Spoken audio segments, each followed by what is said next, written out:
तो ऐसे में आई थिंक बहुत इंपॉर्टेंट है कि इसके ट्रीटमेंट के बारे में हमें पता होना चाहिए। तो अब इम्पॉर्टेंट सवाल पे आते हैं कि इसका मेडिकली अगर मैं बात करूँ तो कितने तरह के ट्रीटमेंट्स अवेलेबल हैं?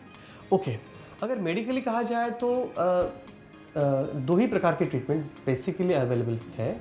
अब सॉरी टू से बट देन जब हम बाहर जाते हैं तो लोगों के पास काफ़ी सारे ऑप्शंस हैं, अवेलेबल हैं। अब वो सभी ऑप्शन साइंटिफिक नहीं है। अगर दो ही ऑप्शंस अगर हम जो मेडिकली अगर जो है वो है न्यूट्रिशन, जो हमें जो जैसे मैंने डाइट बोला है, डाइट और फिजिकल एक्टिविटीज़ हमको लेनी है। ये दोनों चीज़ अगर हम साथ में करते हैं तो बहुत सारे लोगों का जो जिनका वज़न 20, 30, 40, 50 किलो तक वज़न ज़्यादा है वो उतना हम कम कर सकते हैं।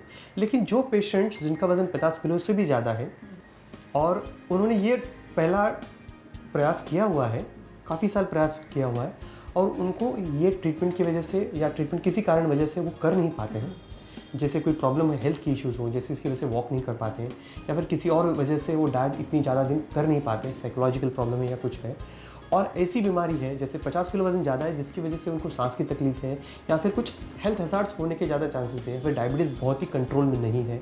तो ये सब अलग से जो अलग अलग से बीमारियाँ जिसे हम कोमॉर्बिड कंडीशंस कहते हैं, ये दोनों अगर साथ में हैं तो फिर इन पेशेंट्स को हम सर्जरी के लिए भेज सकते हैं। अब उस सर्जरीज़ में काफ़ी लोगों में थोड़ा डाउट है कि जो बहुत सारे लोग बोलते हैं बैरियाट्रिक सर्जरी और प्लास्टिक सर्जरी, ये दोनों चीज़ अलग अलग है। बहुत सारे लोग प्लास्टिक सर्जरी लेके चले जाते हैं कि जिसकी वजह से वो वहाँ पे एक साइड का फैट है वो निकाल के लेते हैं और वापस वो उनको लगता है कि अब मेरा वजन कम हो गया, तो वो नहीं है। ओबेसिटी की जो सर्जरी है वो बैरियाट्रिक सर्जरी है। वो बैरियाट्रिक सर्जरी है कि जिसमें अलग सर्जरी है, वो सिर्फ प्लास्टिक सर्जरी जैसे नहीं है।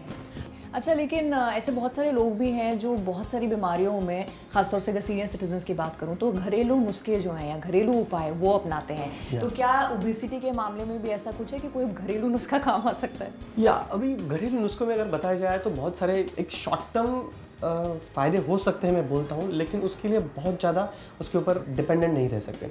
अब उसमें सबसे ज़्यादा जो मिथ है या फिर जो लोगों में एक गलतफहमी है कि सुबह नींबू पानी और शहद थोड़ा डाल के, अजमद या हनी डाल के हम पी लें तो वज़न कम हो जाता है। लेकिन ये सही नहीं है, ये गलत है। क्योंकि होता ये है कि हनी लेने से बेसिकली नींबू से कुछ नहीं होता, उसमें सिर्फ विटामिन सी है, वो मिल जाते हैं। पानी से तो उसमें कुछ कैलोरीज होते हैं या नहीं होते, वो पानी की वजह से वो नहीं होते, और पानी की वजह से कभी वज़न कम होना या बढ़ना कोई संभव नहीं है। अब रही बात हनी की, हनी पीने की वजह से होता यूँ है कि हमारा थोड़ा सा जीआई ट्रैक्ट थोड़ा फूल जाता है और फिर हमें ज़्यादा भूख नहीं लगती। तो हम ब्रेकफास्ट से पहले वो लेते हैं और जिसकी वजह से ब्रेकफास्ट में भूख नहीं लगती। अब ब्रेकफास्ट में भूख नहीं लगती, इसकी वजह से खाना कम हो जाता है थोड़ा ब्रेकफास्ट में, और फिर होता यूँ है कि वो कम खाने की वजह से हमें हल्का लगता है। फिर शाम तक लेकिन वापस भूख लगनी चालू हो जाती है, तो आदमी फिर शाम में वापस ज़्यादा खाना खाता है और फिर उसका वज़न वैसे ही रहता है, फिर बढ़ जाता है। अब इस प्रकार के जो नुस्खे हैं वो आपको टेम्पररी कुछ देर के लिए आपको थोड़ा हल्कापन महसूस करा देंगे, लेकिन वो वेट लॉस के लिए या फिर आपके मोटापे के लिए बिल्कुल भी फ़ायदेमंद नहीं रहेंगे।